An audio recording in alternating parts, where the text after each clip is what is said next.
Halo rekan-rekan semuanya, kembali lagi bersama saya dan di sini saya akan kembali melanjutkan seputar perkembangan Pi Network yang terbaru lagi. Nah, kita sudah memasuki pasca event PFest kurang lebih tanggal 6 sampai tanggal 11 Desember. Kemudian dalam layar rekan-rekan juga ada salah satu pionir yang membeli produk emas dengan menggunakan Pi Network Coin. Dan kemudian di sini kita juga bisa melihat ya, ini menggunakan harga GCV karena kita juga bisa melihat harganya itu 0,000 sekian pi ya, itu adalah menggunakan harga GCV, jadi cukup murah sekali. Nah, ini adalah semacam transaksi yang terjadi oleh salah satu pionir. Jadi sekali lagi untuk Pi Network itu meskipun belum open mainnet, belum listing, itu sudah bisa digunakan untuk transaksi barter ya.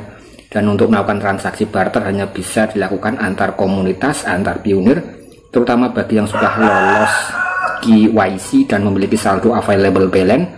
Dan bagi toko yang sudah terintegrasi dengan bisnis Pi Network atau sudah terintegrasi pembayaran dengan Pi Network Coin, kurang lebih seperti itu yang bisa melakukan transaksi peer to peer.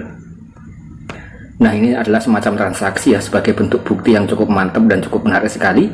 Kemudian di sini admin pribadi disclaimer on endure ya, hanya sebatas untuk memberitakan berkaitan perkembangan Pi Network yang terjadi di berbagai belahan dunia ya. Jadi Pi Network itu adalah proyek global dan juga tercatat kurang lebih ada 155 negara yang sudah aktif melakukan barter ya, kurang lebih 155 negara. Kemudian kalau kita lihat total keseluruhan ada sekitar 230 negara. Jadi sekali lagi di sini cukup jelas sekali tentang konsep project Pi Network bisa digunakan sebagai mata uang digital paling banyak digunakan di seluruh dunia di masa yang akan datang. Nah, ini juga bisa kita lihat, nah kurang lebih dengan harga 525.000 ya, atau mungkin ya sekitar beberapa gram atau 1 gram emas. Nah, ini cukup maknyos. Nah, kemudian di sini admin langsung saja ya beralih ke informasi berikutnya step by step. Kali ini membuka daripada Twitter UPI berkaitan dengan Bank Dunia. Nah, di sini juga ada informasi yang cukup menarik sekali untuk kita ulas.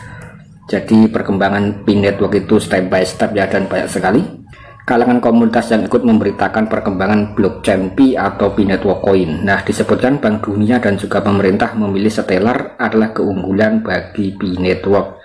Menurut dokumen daripada Bank Dunia, nah di sini hanya ada Ripple dan juga Stellar yang disebut dalam blok ISO 222 sebagai dua unit yang paling cocok untuk menerbitkan CBDC. Dan sekali lagi untuk mata uang Ripple ya atau SRP itu juga support untuk pembayaran lintas batas lintas negara. Dan Pi Network juga mengadopsi Stellar blockchain, dan Stellar juga sudah admin bahas itu berkaitan dengan blockchain keuangan ya, kurang lebih seperti itu untuk pembayaran dan juga dimungkinkan untuk transaksi lintas batas lintas negara. Kemudian di sini Stellar juga dibandingkan dengan banyak keunggulan dibandingkan dengan Ripple. Biayanya jauh lebih murah daripada Ripple. Kurang lebih di sini ada 0,0001 SLM, belum lagi setelah peningkatan protokol versi V2 atau V20, biayanya bisa dikurangi menjadi 2 angka 0. Jadi jauh lebih murah Stellar ya. Hal ini akan mendorong harga SLM naik. Jaringan Stellar sepenuhnya terdesentral ketika node Stellar dikendalikan oleh Stellar Foundation dan juga bisnis lain di dalam ekosistem tersebut.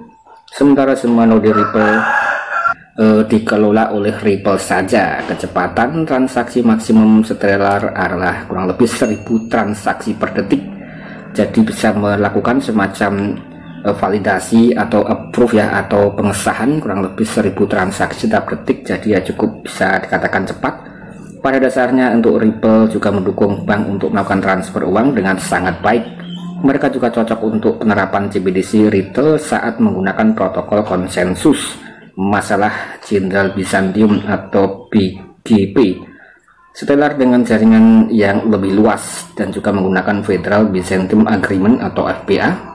Nah, di sini juga masuk akal untuk mengajukan CBDC grosir. Kedua perusahaan ini dapat bekerja sama sepenuhnya untuk bisa menciptakan serangkaian CBDC retail dan juga grosir yang sempurna. Kemudian di sini Pi Network juga menggunakan perjanjian Federal Byzantium Agreement ya atau FBA yang sama dengan Stellar. Kemudian secara teori di sini juga bisa membuat perangkat CBDC seperti Stellar. Kemudian di sini untuk Bitcoin digunakan sebagai bentuk pertukaran mata uang dalam utility.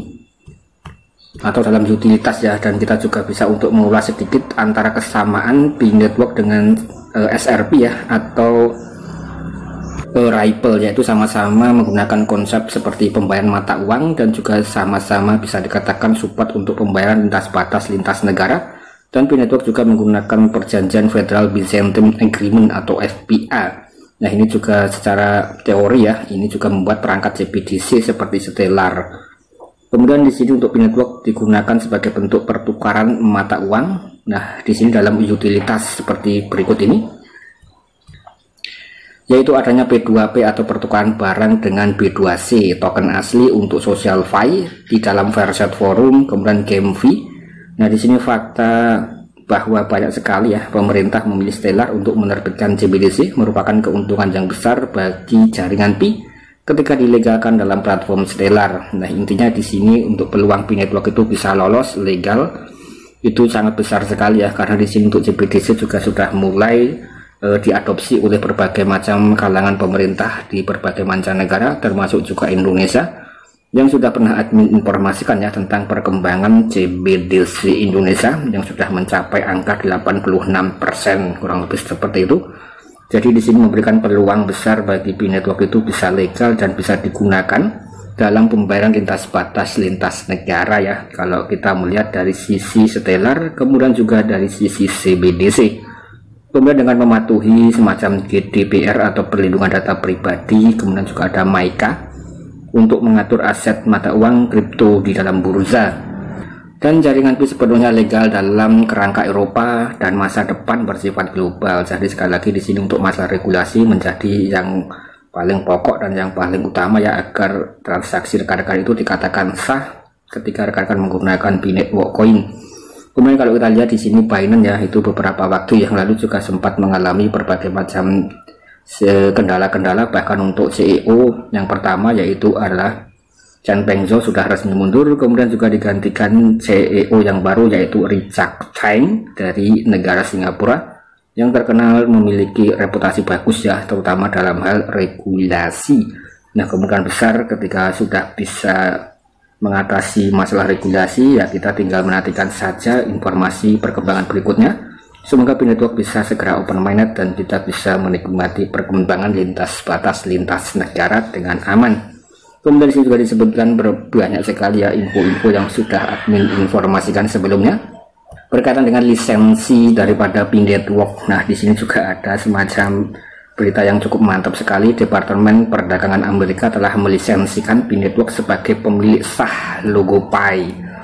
Ada kantor paten dan juga merek dagang Amerika yaitu USPTO, adalah sebuah badan dalam Departemen Perdagangan Amerika yang memberikan hak paten kepada penemu dan juga bisnis atas penemuan mereka, dan juga memberikan hak paten dan mendaftarkan merek dagang ya untuk menjamin perlindungan paten atas suatu produk. Jadi bagi rekan-rekan yang memiliki penemuan itu akan dihormati dan dihargai, yaitu dengan mendaftarkan untuk hak paten ya, yaitu untuk logo Pi sudah dimiliki, yaitu pemilik sah adalah Pi Network ya, mungkin kurang lebih seperti itu, atau Nicholas Kokalis dan Zheng Giovan atau Korjim. Jadi bisnisnya itu sudah sah dan sudah mendapat semacam pengakuan secara hukum ya, kurang lebih seperti itu. Dan saya rasa sekian dulu konten dari saya, semoga rekan-rekan bisa mendapat informasi yang positif. Sekian, terima kasih.